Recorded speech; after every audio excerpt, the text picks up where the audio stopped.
Hoje eu quero falar sobre quando o retrovisor é o problema. Quando o retrovisor é o problema. Então grave isso. E a semana que vem eu vou falar sobre é só retrovisor, não destino. É só retrovisor, não destino. O retrovisor não é o seu destino. E o problema nosso é quando as coisas que olhamos no retrovisor viram o nosso futuro e não o nosso passado. Mas hoje eu quero começar, e eu gosto sempre de começar do fim para o começo, porque daí você entende como a gente chega lá. Né? Eu descobri, ontem eu estava no presbitério falando com pastores, nós vamos aprender a pregar de uma forma que já diz logo onde nós vamos chegar. Não tem que ficar dando muita volta para chegar. Chega primeiro e depois... Já viu alguns filmes que começam do fim pelo começo? Mostra o final e depois que mostra o filme? O pessoal já descobriu, é assim que tem que fazer. Ó. Nós temos que chegar ali. Como que faz para chegar lá? Como que faz para entender isso? Como que faz para a gente viver não amarrado nos retrovisores? Então, o retrovisor aí na minha ideia é o problema. Há um texto no Salmo que eu penso que daria para a gente começar a pensar no Salmo. Eu gosto sempre de colocar alguns versículos, né? Capítulo 29, 11 de Salmo diz assim: o Senhor dá força ao seu povo e abençoa com paz ao seu povo. Eu vou começar por aqui porque nós estamos precisando de força, nós estamos precisando de paz. Eu quero abrir essa manhã dizendo, nós estamos vivendo num mundo inteiramente adoecido, inteiramente louco. Um cientista chamou de ligeiramente louco e eu já estou chamando de inteiramente louco. Há uma doença em todo o planeta. Eu tive um sonho esses dias meio assustador, eu creio que era um sonho profético, né? E você sabe que a Bíblia diz que os jovens terão visões e os velhos terão sonhos. Eu estou começando a sonhar bastante. Então, está começando a cumprir a Bíblia, né? Espero que os jovens tenham visões, né? Que o Valdemar continue tendo visões, né? Não sonhos. Mas eu sonhei com muita enchente, de uma forma assustadora. Eu acordei assim, meio assustado com aquilo. Eu falei, puxa vida, parece que é profético, nós estamos nos dias finais, o que está acontecendo com o mundo, né? E depois sonhei com uma escuridão imensa. E ontem à noite eu estava olhando assim, ontem, deu uma escuridão num país aí, mas tão terrível, que virou noite ao meio-dia. Falei, puxa vida, está quase parecido com um sonho, o que eu sonhei era pior. Eu falei, o que está acontecendo com o mundo, né?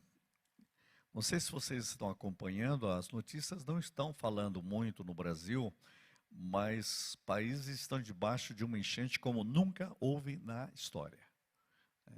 Eu falei, acho que eu estou começando a ter sonho profético, né? Então, fiquem alertas. Eu estou orando assim, Senhor, volta aquele versículo lá.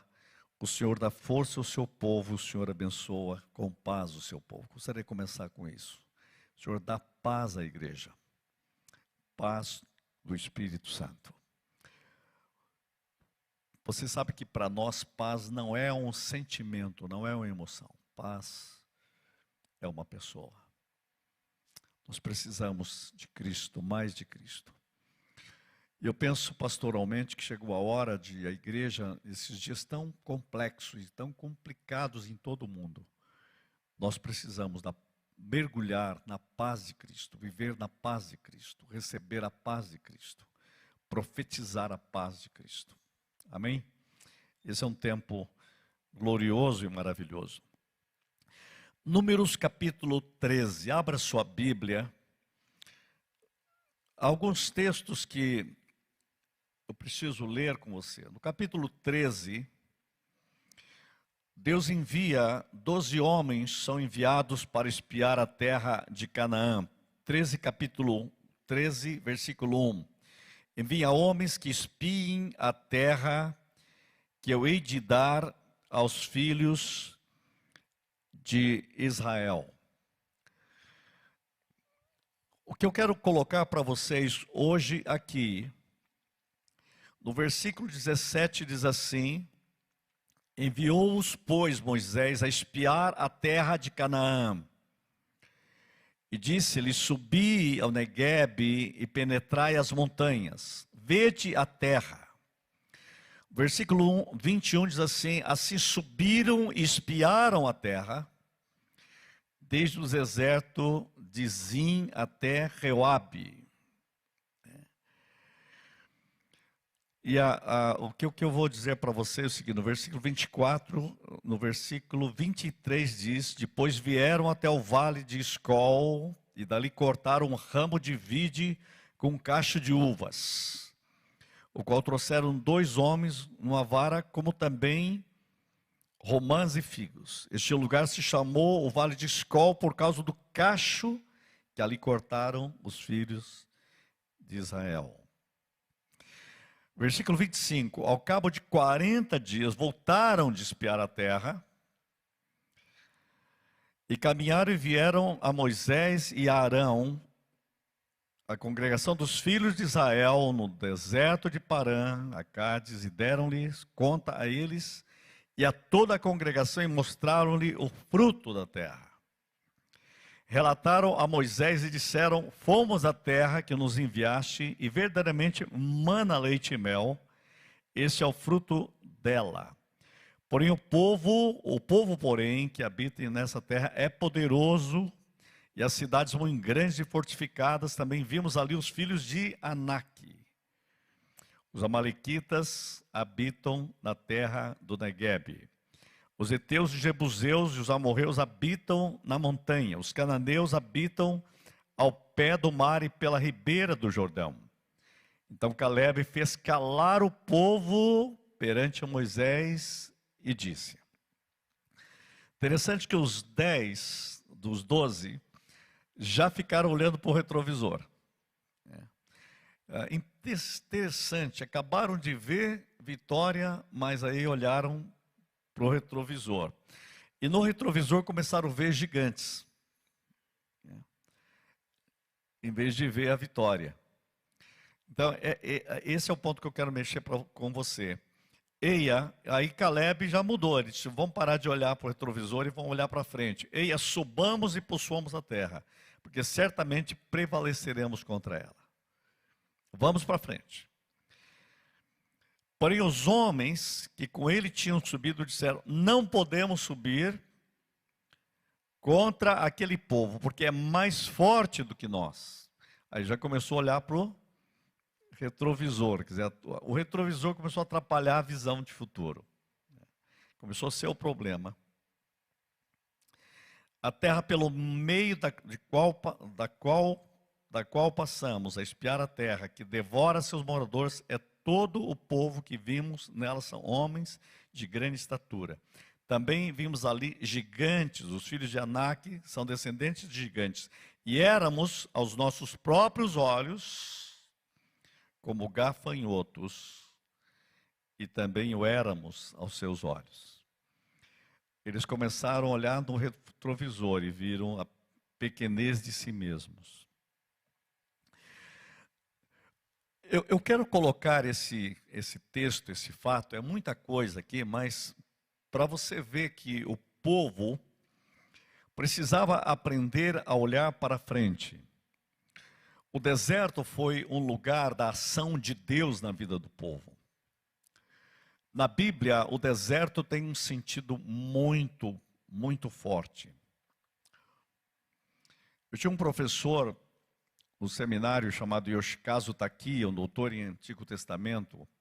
Uma vez ele deu uma definição de deserto que ecoa até dentro de mim hoje. Ele diz: deserto é onde terminam as possibilidades do homem e onde começam as possibilidades de Deus. É onde termina o que você vive, o que você pode, e onde Deus começa o que Ele pode e faz. E Deus coloca o povo no deserto. E ao colocar o povo no deserto, Deus está fazendo um tratamento. Eu vejo Deus curando Israel dentro do deserto. Eu chamo que o deserto foi um divã divino.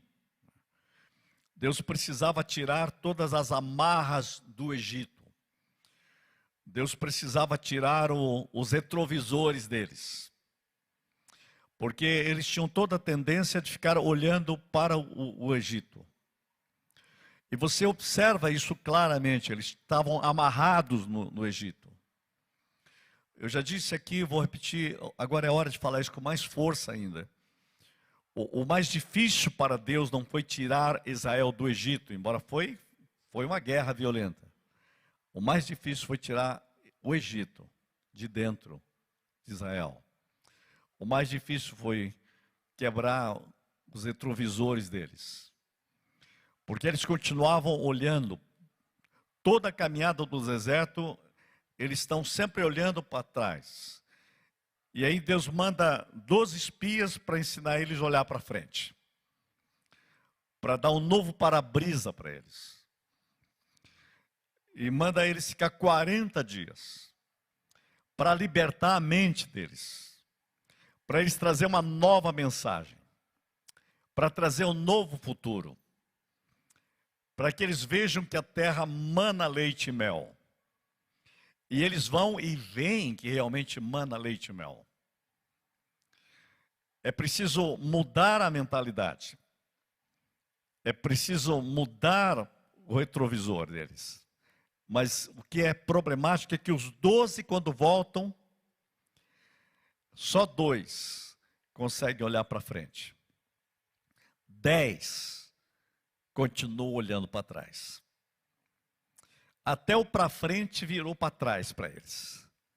E eles não conseguem ver o que Deus havia prometido. O problema estava dentro. O problema não estava fora. E aí, se dentro de nós, as nossas histórias que nos prendem, Deus quer arrancar de nós estes resíduos da alma. Esses resíduos que nos prendem ao Egito. Quando você abre em Êxodo, capítulo 14, versículo 12, você vai ver o seguinte, veja, eu não estou em números, voltei lá em Êxodo. Ó. Não é isso que te dissemos no Egito? Deixa-nos para que sirvamos os egípcios. Gente, eles saíram no capítulo 12, estão marchando. No 14, já estão olhando para o retrovisor. Pois melhor nos fora servir aos egípcios do que morrermos no deserto. Já faz do deserto um túmulo. E o retrovisor já está funcionando. Por que o Senhor não deixou a gente ser escravo do que ir para o túmulo no deserto? No 14. Veja como é imediato o problema. Gente, vocês imaginem, ele sai, é uma vitória, 450 anos, estão libertos, estão marchando, vão passar pelo Mar Vermelho, passa pelo Mar Vermelho, e quando chega o deserto, o cara liga o retrovisor. Era melhor a gente ter sido escravo. O que vai ser de nós agora? E aí começa todo um tratamento, gente. Esse tratamento de Deus de libertar este povo. É uma caminhada de libertação permanente. Por isso eu estou no capítulo 13 de Números vendo isso. Eu quero ler outro texto, porque lendo todos os textos, depois vai ficando mais fácil a gente pegar o todo. Quando você pega o livro de Juízes, aliás, eu queria ler outro texto agora. Quando você pega o livro de Josué, quando eu pego o livro de Josué, eu vejo Deus chamando, é o caso do capítulo 14, versículo 12. É tão interessante, eu quero até que você observe. Êxodo 14, 12 e Josué 14, 12. Né? Isso é uma coisa do Espírito Santo, né? São os opostos. Eu observei isso ontem. Ó. No 14, 12 de Êxodo, a gente quer morrer no deserto. A gente quer ser escravo do Egito do que morrer num deserto. Olha o oposto. Não é isso que te dissemos. Olha agora. Agora, pois, dá-me este monte que o Senhor falou naquele dia. Olha no 14, 12 de Êxodo, olha para trás. No 14, 12 de Josué, olha para frente. Acho que quem colocou os versículos não quer imaginar que um negócio desse ia acontecer, né? Totalmente, pastor, o oposto. Aqui é Caleb olhando para frente. Alguém já pode criar um ministério aí, 14 e 12, tá?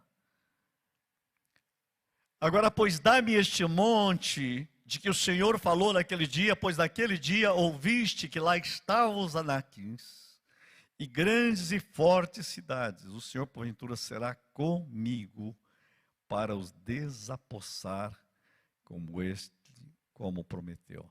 Dá-me este monte. Dá-me este monte. Dá-me este monte.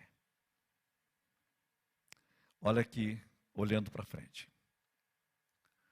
Moisés me prometeu um monte. Dá-me este monte.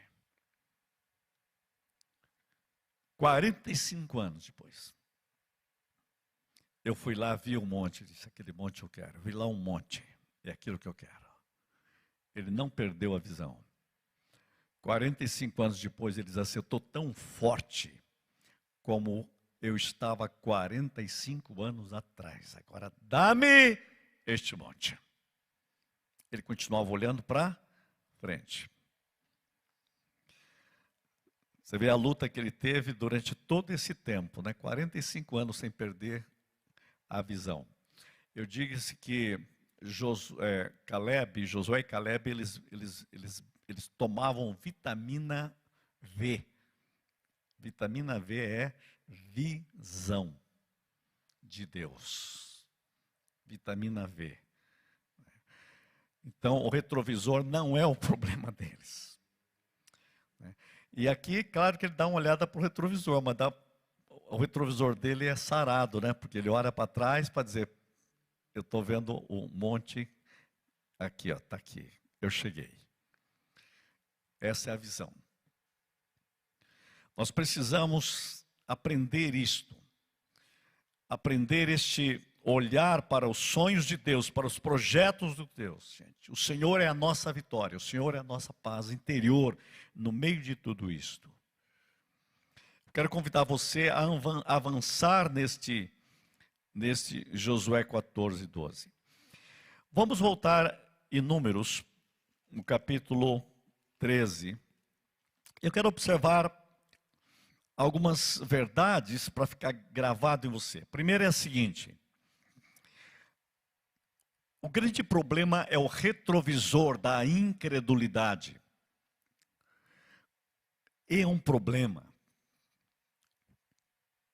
Ou você vai usar o retrovisor da incredulidade ou vai usar o para-brisa da fé. Ou você avança. O grande problema de Israel e desses espias que eles deixaram que a incredulidade dominasse. Esses 10, a Bíblia diz que eles fizeram uma sedição do povo. E o povo ficou desesperado. A Bíblia diz no capítulo 14, versículo 1, que o povo gritou em voz alta e chorou a noite toda. Por quê? Porque a incredulidade dominou. A incredulidade cria gritos da alma, choro por dentro. No versículo 2, ele diz assim: tomara tivessem morrido no Egito. Eles escolheram o túmulo, em vez de escolher a promessa. A incredulidade os esmaga. A incredulidade os plantou no deserto. Gente, é incrível isso. Deus disse: tá bom, então, vocês profetizaram o túmulo, fiquem no túmulo. E morreram no deserto. Essa incredulidade os prende no deserto, os amarra no deserto. Gente, para vocês terem uma ideia, de Cades Barneia até a terra, a pé, 11 dias. Eles ficaram mais 38 anos dando volta, dando volta, dando volta. A vida cristã sua, ela podia ser mais rápida, mas a gente acaba ficando com esse retrovisor da incredulidade. Em vez de usarmos o para-brisa da fé, em vez de avançarmos, eles acabam presos naquilo lá. A incredulidade, muitas vezes, a gente tem nos prendido em tantas ansiedades e medos e preocupações. Quando nós devíamos estar plantados em Cristo e ter raízes em Cristo, a nossa vida não avança. Eu gosto de uma frase dos neurocientistas que diz o seguinte: se você plantar seus pensamentos em pensamento, a sua vida for plantada em pensamentos medíocres, você terá uma vida medíocre. Está aí a própria neurociência querendo dizer o seguinte: plante em possibilidades, plantem na fé. Então nós precisamos deixar que o Senhor nos liberte desse retrovisor da incredulidade. Senhor, trabalhe fé, é a palavra de Deus. Por isso que o povo de Deus tem que ouvir a palavra. Porque a fé vem pelo ouvir, mas a incredulidade também. O problema aqui, olha, os 10 pregaram um sermão e os 2 pregaram outro sermão. Você aceita esse ou esse? Esse daqui vai gerar choro, desespero, preocupação. E tem uma coisa, vai te plantar no deserto. Esse aqui vai te plantar nos sonhos e nos projetos de Deus. E no final, só os 2 escolhem: dá-me este monte. É para lá que nós vamos. Só os 2 dali, daquela turma, só os 2 entraram. Precisa trocar a geração. Gente, nós precisamos ter o espírito de Caleb. Cuidado com o retrovisor. O retrovisor aí é o problema. Podia ajudar e atrapalhou. Era hora de ver o que Deus fez. Mas o medo mediocrizou a cabeça deles. Muita gente está vivendo uma vida de solidão, de medo. E o mundo de hoje tem tudo para isso. As notícias são tudo para isso. A desgraça está em todo lado. Eu tenho hora que fico pensando, como tem gente que aguenta assistir notícia? Como? Parece uma espécie de masoquismo, sofrimento. Porque as coisas são sempre negativas, sempre a notícia do túmulo do Egito. É a indústria da morte, do caos, não do cosmos. Não do sonho de Deus, não dos projetos da fé. A igreja precisa olhar o que Deus está colocando. O reino tem que vir para nós. Retrovisor da incredulidade. Então, se você anotou, anota esse. Segunda ideia, tenho pouco tempo. Retrovisor da visão reduzida. Eu digo sempre que eles tinham uma visão de gafanhoto. Eles falam assim, éramos, versículo 33, olha lá. Também vimos ali gigantes. E éramos aos nossos próprios olhos como gafanhotos. Olha só que visão reduzida. Visão gafanhótica. Tem muito cristão com visão de gafanhoto. Visão de gafanhoto. Só vê, eu me vejo como gafanhoto e eu acho que os outros também estão me vendo como gafanhoto. Olha só, é o retrovisor mesmo, né? Já vejo que o retrovisor é pequeno. Aí a pessoa vê pelos olhos do retrovisor. Uma visão de gafanhoto. Eu chamo isso de uma visão reduzida. O retrovisor faz você ter uma visão reduzida de você mesmo. Uma visão reduzida das promessas sobre a sua vida. Uma visão reduzida da igreja. Isso é um problema de mentalidade. Uma mentalidade, eu escrevi aqui nos meus... Fiquei escrevendo algumas coisas aqui. Mentalidade doentia. Faz você ver gigantes em vez de você ver vitória. Quando eu olho para mim, eu vejo gigantes. Quando eu olho para Cristo, eu vejo vitória. Você precisa romper essa forma de ver. Quando eu vejo Caleb dizendo, dá-me este monte, veja, ele não tem visão gafanhótica. É os olhos da fé e da promessa de Deus, é a visão das promessas de Deus, ele vê vitórias. Gente, as pessoas muitas vezes elas vivem com grandes gigantes por dentro. Eu me lembro quando eu lia o Dr. Augusto Cury, uma vez ele estava dando uma aula sobre por que tanta gente tem medo de barata. Você conhece alguém que tem medo de barata? Eu lembro uma vez uma mulher quase que pulou do prédio por causa da barata que estava na cozinha e não tinha jeito de sair, quase que ela pulou do outro lado. Você já viu gente com medo desse jeito? Aí ele diz o seguinte, que o problema não é a barata de fora, o problema é a barata de dentro. Porque a barata dentro, ela cresce. Aí eu fui ver essa pessoa, achei uma coisa interessante. Uma vez eu conversei com uma pessoa que tinha tanta medo de barata, daí eu falei assim, olha, o problema é a barata que está dentro da sua cabeça. Ela deu um grito. Assim, barata dentro da minha cabeça, ela fica andando dentro da sua cabeça e tal. E é um monstro.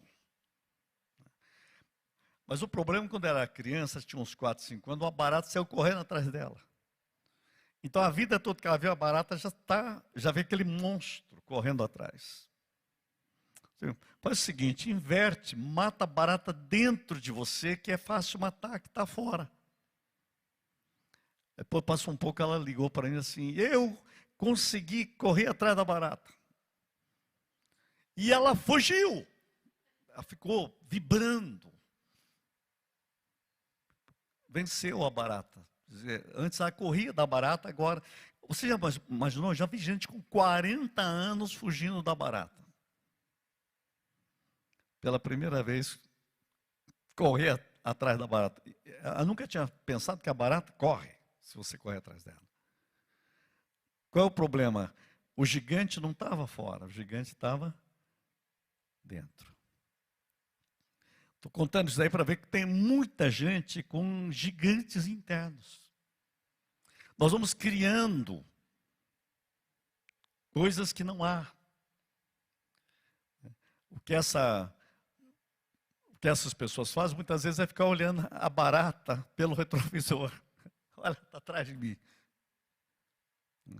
Tão simples essa ilustração, mas para você entender isso, quantas outras coisas há. Pare de olhar a barata pelo retrovisor. Ela correndo atrás de você. Olha para frente, ela correndo de você. A Bíblia é tão profética, né, que ela diz assim: o inimigo que vier contra você vai fugir por 5 caminhos, por 7 caminhos. Ele vai se perder até para fugir. Olha como inverte. Olha para frente. Olha para a história das promessas de Deus. Eu gosto de pensar também em Gideão, né? Gideão, aquela história, ele começou a olhar para o retrovisor, ó, eu quero você. Não, o senhor não está entendendo bem. O senhor errou o endereço. Nosso povo é o menor do mundo. Minha tribo é a menor do povo. Minha família é a menor da tribo. E eu sou o menor da família. Quer dizer, o senhor pegou um nada aqui. Deus falou, mas eu estou contigo. Olha para frente. Hoje a gente fala de Gideão, dá a impressão, projeto Gideão, guerra. Bom, mas quando se você pegar Gideão, ele olhava para o retrovisor todo, não viu nada. Não conseguia ver para frente. Eu quero convidar você hoje a olhar, romper, não ter a visão reduzida. E tem vários textos bíblicos para isso. Sabe o que me impressiona? Quando Deus chama Abraão, e tem hora que Abraão fala assim, ó, não dá mais mesmo. Eu não tenho filho. Qual que é o teu nome? Abraão. Sabe o nome de Abraão? Pai de multidões. Quantos filhos você tem? Nenhum. No retrovisor não sobrou nada. Aí Deus falou assim, vem aqui, agora olha para cima. Dá uma olhadinha nas estrelas. Começa a contar as estrelas. Ele começou a contar, acabou a matemática dele. Imagine, 1, 2, 3, 4, não tem mais. Vai ser assim a sua família. Olha para frente. Eu fico pensando que todas as vezes que Abraão olhasse para o céu, todo dia agora, alguém pregando, né, aqueles pregadores mais animados assim, diz que Abraão olhava para cima assim, ele via todas as estrelas com a boquinha aberta e falando assim, papai, papai, papai, papai, papai. Todo dia, olha para frente, olha para as possibilidades, olha para a promessa, olha para o que o Deus disse que vai fazer na sua vida. É isso que é visão de Deus. Então eu diria para você, quebre ou destrua ou entenda que o retrovisor da visão reduzida é um problema. Senhor, dá-me este monte. Gente, cuidado com o retrovisor da escravidão, do pensamento e da vida. Porque quando eles estão dizendo assim, olha, era melhor a gente morrer, ser escravo do Egito do que morrer no deserto, eles estão escolhendo o túmulo, em vez de escolher para frente.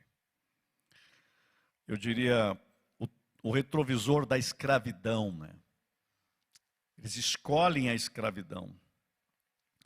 Mas a solução de Deus vem em Josué 14:12. Dá-me este monte. Vamos voltar lá em Josué, porque é tão forte esse texto. Quando começa isso, gente, olha que coisa impressionante. Dá-me este monte, capítulo 14, versículo 12. Vamos começar a ler no 11. Coloca ali o 11 para mim. Estou forte ainda hoje. O meu hoje, como o do dia em que Moisés me enviou. Aí ele dá uma olhada para trás. O qual era a minha força naquele dia, tal ainda agora para o combate. Tanto para sair a ele como para voltar. Agora, pois, aí ele coloca o pé. No agora, pois, dá-me este monte. É para frente que eu vou. De que o Senhor falou naquele dia. Ele olha para trás e olha para frente. E o Senhor, porventura, será comigo para os desapossar, como prometeu. Josué o abençoou e deu a Calebe, filho de Jefoné, Hebrom em herança.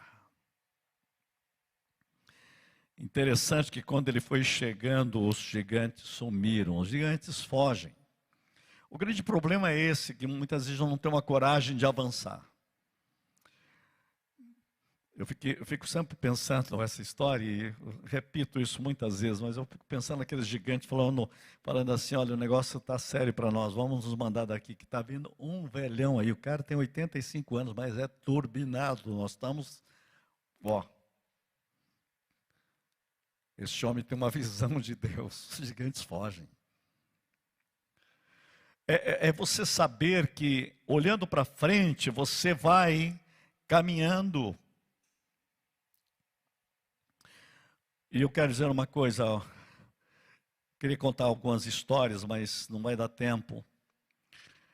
Eu fico pensando nesse projeto de Deus. Eu já atendi tantas pessoas que olhavam demais para o passado e não terminaram bem por causa disso. Pessoas que viveram fazendo velórios psíquicos durante a vida, em vez de olhar para as promessas de Deus e caminhar para viver dentro da vitória de Deus, para receber uma unção de conquista. Dá-me este monte. Você vê que Calebe toma essa posição de olhar para frente e dizer, dá-me este monte. Dá-me este monte.